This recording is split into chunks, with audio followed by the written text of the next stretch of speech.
আসসালামু আলাইকুম। সবার আগে বাছাই করা ১০টি আন্তর্জাতিক খবর জানিয়ে দেব। প্রথমেই থাকছে শিরোনাম।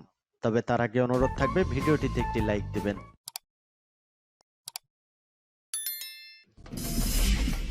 জানিয়ে দেব সবশেষ আপডেট আন্তর্জাতিক সংবাদ। শুরুতেই শিরোনাম। রাশিয়া নয়, যুদ্ধে ইউক্রেনই বিশাল চাপে। অন্যদিকে তুরস্ক সংসদ ভবনের কাছে আত্মঘাতী বোমা হামলা। এদিকে জেনারেল আসিম মনিরকে জেনারেল বাকিরের বার্তা, সন্ত্রাস বিরোধী যুদ্ধে পাকিস্তানকে সর্বাত্মক সহযোগিতা দেবে ইরান। আরো জানাবো, শাটডাউন এড়াতে ইউক্রেনকে বলি দিল যুক্তরাষ্ট্র। এদিকে প্রতিবাদে উত্তাল ইসরায়েল, তেল আবিবের রাস্তায় হাজারো মানুষ। এবং সবশেষ জানাবো, আমেরিকার থেকেই কেন আর্টিলারির মতো যুদ্ধাস্ত্র ক্রয় করতে চাইছে ভারতবর্ষ। এতক্ষণ শুনছিলেন সংবাদ শিরোনাম, এবারে বিস্তারিত। আজকের সংবাদ সম্পর্কে আপনার মূল্যবান মতামত কমেন্ট করে জানিয়ে দিন কোন স্থান থেকে আমাদের সংবাদ শুনছেন অথবা দেখছেন। রাশিয়া নয়, যুদ্ধে ইউক্রেনই বিশাল চাপে। 2022 সালের সেপ্টেম্বরে রাশিয়ার প্রেসিডেন্ট ভ্লাদিমির পুতিন যখন বাধ্যতামূলকভাবে সেনাবাহিনীতে নিয়োগের ঘোষণা দিলেন, সে সময় ক্রেমলিন না বললেও রাশিয়ার সাধারণ মানুষের মধ্যে এই ধারণা হয়েছিল যে ইউক্রেনে বিশেষ সামরিক অভিযান নয়, প্রকৃত যুদ্ধই শুরু হচ্ছে। সফল পাল্টা আক্রমণে রাশিয়ার বাহিনীর কাছ থেকে বড় অংশের ভূখণ্ড পুনরুদ্ধার করে ইউক্রেন। এরপরই মস্কো 3 লাখ সেনা নিয়োগের ঘোষণা দেয়। এ সংখ্যা রাশিয়ার সেনাবাহিনীতে যুক্ত হতে সক্ষম এমন লোকের মাত্র 1%। এর আগে 1941 সালে রাশিয়াতে একসঙ্গে বিপুল সংখ্যক সেনা নিয়োগ হয়েছিল। দেশটির সেনাবাহিনীতে বাধ্যতামূলক নিয়োগের নিয়মিত একটি পদ্ধতি চালু আছে। তুরস্কের সংসদ ভবনের কাছে আত্মঘাতী বোমা হামলা। তুরস্কের রাজধানী আঙ্কারায় বিস্ফোরণ ও গোলাগুলির শব্দ শোনা গেছে রোববার 1 অক্টোবর। কাতার ভিত্তিক সংবাদ মাধ্যম আল জাজিরার এক প্রতিবেদনে এ তথ্য জানানো হয়েছে। তুরস্কের স্বরাষ্ট্রমন্ত্রী আলী ইয়েরলিকায়া বলেছেন, মন্ত্রণালয়ের ভবনের সামনে বিস্ফোরণের জন্য 2 হামলাকারী দায়ী। এর মধ্যে একজন নিজেকে বিস্ফোরণে উড়িয়ে দিয়েছে, আরেকজনকে নিরস্ত্র করা হয়েছে। এতে 2 জন পুলিশ আহত হয়েছেন বলে জানান তিনি। বিবিসি বলেছে, পার্লামেন্টের অধিবেশনের কয়েক ঘন্টা আগে এই বিস্ফোরণ ঘটে। হামলাকারী কারা ছিল তা এখনো স্পষ্ট নয়। এছাড়া কেউই এখনো হামলার দায় স্বীকার করেনি। জেনারেল আসিম মনিরকে জেনারেল বাকিরের বার্তা, সন্ত্রাস বিরোধী যুদ্ধে পাকিস্তানকে সর্বাত্মক সহযোগিতা দেবে ইরান। ইরানের সর্বোচ্চ সামরিক কমান্ডার বলেছেন, তার দেশের সশস্ত্র বাহিনী সন্ত্রাস বিরোধী যুদ্ধে পাকিস্তানকে সর্বাত্মক সহযোগিতা করতে প্রস্তুত রয়েছে। ইরানের সশস্ত্র বাহিনীর chief of staff major general Mohammad Bagheri পাকিস্তানের সেনা প্রধান জেনারেল আসিম মনিরের কাছে পাঠানো এক বার্তায় তেহরানের এই প্রস্তুতি ঘোষণা করেন। পাকিস্তানের দক্ষিণ পশ্চিম অঞ্চলীয় বেলুচিস্তান প্রদেশের 2টি মসজিদে শুক্রবারের ভয়াবহ বোমা হামলার নিন্দা জানিয়ে ওই বার্তা পাঠান জেনারেল বাকেরি। তিনি বলেন, যারা ওই হামলা চালিয়েছে তারা বর্বর, ইসলাম ও মানবতার শত্রু। শুক্রবারের ওই 2 হামলায় অন্তত 60 জন নিহত ও 70 জনের বেশি মুসল্লি আহত হয়েছেন।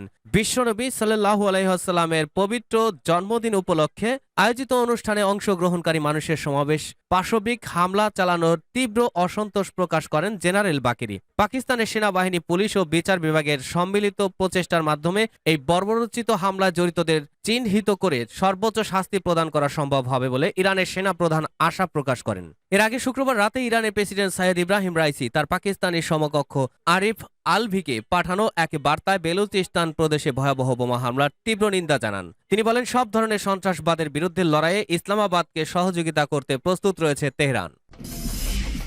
শাটডাউন এড়াতে ইউক্রেনকে বলি দিল যুক্তরাষ্ট্র। যুক্তরাষ্ট্রের অর্থ বিল নিয়ে ক্ষমতাসীন ও বিরোধী দলের দ্বন্দ্ব চরমে পৌঁছেছিল। এক প্রকার নিশ্চিতই ছিল আবারও শাটডাউন হচ্ছে মার্কিন সরকার। তবে শেষ মুহূর্তে মার্কিন কংগ্রেসে বিল পাশের মাধ্যমে এ যাত্রায় শাটডাউন এড়াতে পারলেন দেশটির আইন প্রণেতারা। রোববার 1 অক্টোবর এক প্রতিবেদনে এসব তথ্য জানিয়েছে ব্রিটিশ সংবাদ মাধ্যম বিবিসি। গতকাল শনিবার শেষ মুহূর্তে স্টক গ্যাপ তহবিল বিল পাশ করে মার্কিন কংগ্রেস। এই বিল পাশের ফলে আগামী 17 নভেম্বর পর্যন্ত সরকারি অর্থায়ন বজায় থাকবে। তবে এই বিলে কট্টরপন্থী রিপাবলিকানদের দাবি মেনে ইউক্রেনের জন্য নতুন কোনো সহায়তা রাখা হয়নি। 45 দিনের জন্য কেন্দ্রীয় সরকারের অর্থের যোগান দিতে কংগ্রেসের প্রতিনিধি পরিষদের স্পিকার কেভিন ম্যাকার্থি এই বিলটি সংসদে উত্থাপন করেন। প্রতিনিধি পরিষদে বিলটি 335/91 এবং সিনেটে 88/9 ভোটের ব্যবধানে পাশ হয়েছে। কংগ্রেসের পাশের পর মার্কিন প্রেসিডেন্ট জো বাইডেন স্বাক্ষরের পর সেটি আইনে পরিণত হয়। এর ফলে মাত্র 10 বছরের মতো চতুর্থ শাটডাউনের হাত থেকে রক্ষা পেল যুক্তরাষ্ট্র। বিল নিয়ে সিনেটে ভোটাভুটির পরপরই এক বিবৃতিতে জো বাইডেন বলেছেন, প্রতিনিধি পরিষদে কট্টর রিপাবলিকানরা একটি কৃত্রিম সংকট তৈরি করতে চেয়েছিল। একই সঙ্গে ইউক্রেনের জন্য তহবিল বরাদ্দ দেরি না করে নতুন আরেকটি বিল পাশের জন্য প্রতিনিধি পরিষদের স্পিকার ম্যাকার্থির প্রতি আহ্বান জানিয়েছেন তিনি। মার্কিন প্রেসিডেন্ট বলেন, আমরা কোনো পরিস্থিতিতেই ইউক্রেনের জন্য মার্কিন সহায়তা বাধাগ্রস্ত হতে দিতে পারি না। বিল পাশের পর সিনেটের সংখ্যাগরিষ্ঠ দল ডেমোক্রেট পার্টির নেতা চাক শুমার বলেন, এখন যুক্তরাষ্ট্রের মানুষ স্বস্তির নিঃশ্বাস ফেলতে পারবে। কয়েকজন রিপাবলিকান নেতা যে উগ্র কদর্য ও ক্ষতিকর বাজেট কাটছাট করে তোড়জোড় শুরু করেছিল তা এড়ানো গেছে। এ সময় তিনি কিয়েভকে আরও অর্থ সহায়তা দেওয়ার আশ্বাস দিয়েছেন, তবে ঠিক কিভাবে বা কবে নাগাদ তা দেবেন সেটা জানাননি। প্রতিবাদে উত্তাল ইসরায়েল, তেল আবিবের রাস্তায় হাজার মানুষ। বিচার বিভাগ সংস্কার পরিকল্পনার বিরুদ্ধে আবারও উত্তপ্ত হল ইসরায়েলের রাজপথ।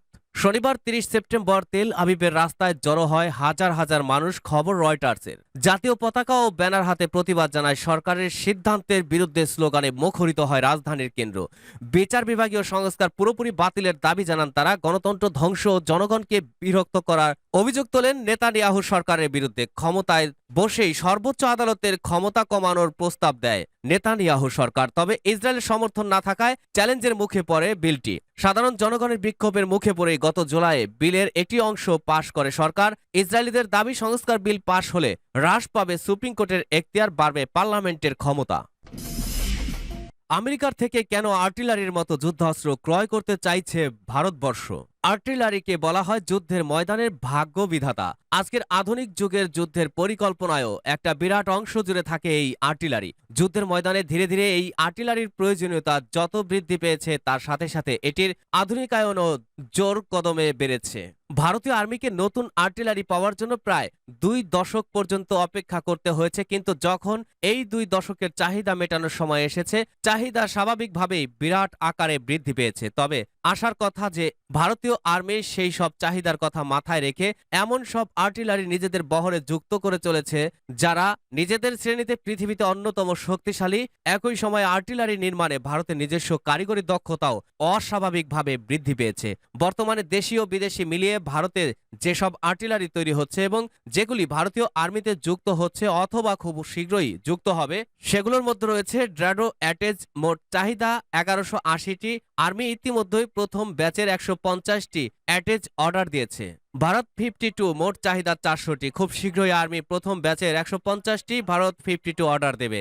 দাংশু, মোট চাহিদা 438টি। ইতিমধ্যেই প্রথম ব্যাচের 114টি দাংশু অর্ডার দিয়েছে। M777 আল্ট্রা লাইট ক্যাটাগরির এই আর্টিলারি মোট 145টি অর্ডার দেওয়া হয়েছে, আরও অর্ডার হবে। K9 ভাজরা এই সেলফ প্রপেলড আর্টিলারি 100টি অর্ডার দেওয়া হয়েছে, আরও অর্ডার হবে। দেওয়া তথ্যগুলির মধ্যে চোখ নিলেই বুঝতে পারবেন এরা এক ধরনের ভিন্ন ভিন্ন আর্টিলারি চাহিদা অনুসারে আর্মি এগুলো অর্ডার করছে। এই তো গেল আর্টিলারি সম্পর্কে, কিন্তু যদি বলি আর্টিলারি থেকে ছোড়া শেল সম্পর্কে তাহলে কিছু তথ্য বলতে হবে আপনাদের। ভারতীয় আর্মি বর্তমানে গাইডেড ও অনগাইডেড 2 ধরনের আর্টিলারি সেল ব্যবহার করে, যা পৃথিবীতে খুব কম আর্মি ব্যবহার করার সুযোগ পায়। যদি এদের দাম সম্পর্কে বলতে হয় তাহলে দেখা যাবে বিভিন্ন ধরনের আর্টিলারি সেল বিভিন্ন দামের হতে পারে। ক্যালিবারের আনগাইডেড সেলের দাম প্রায় 70,000 টাকা। এটাই যদি 155x52 ক্যালিবারের আর্টিলারি সেল হয় তাহলে তার দাম লক্ষ টাকা পর্যন্ত হয়ে যাবে। ভারত গত বছর আমেরিকা থেকে 1200 guided M982 Excalibur artillery shell order করে $72 বিলিয়ন। অর্থাৎ প্রতিটি এক্স ক্যালিবার সেলের দাম পড়েছে প্রায় 45 লক্ষ টাকা। দেখেছেন তো, তাহলে ভারতীয় আর্মি একটা আর্টিলারি সেলের পেছনে 70,000 টাকা থেকে 45 লক্ষ টাকা পর্যন্ত খরচ করে। সাধারণ আর্টিলারি সেলের বিপরীতে এই গাইডেড এক্স ক্যালিবার সেল গুলি অনেকটা মিসাইলের মতো কাজ করে। হাই ভ্যালু টার্গেট ছাড়া এগুলো ব্যবহার করা হয় না। যদি বলতে হয় একটি 155x52 ক্যালিবারের আর্টিলারি সেলের ধ্বংসাত্মক ক্ষমতা কতটুকু, তাহলে জেনে রাখুন এই ধরনের একটি আর্টিলারি সেলের কিল জোন প্রায় 50 মিটার। অর্থাৎ যেখানে পড়বে তার 100 মিটারের মধ্যে কোনো কিছু জীবিত থাকবে না। আর এদের কার্যকারিতা প্রায় 140 মিটার জায়গায় দেখা যায়। আপনি জানেন কি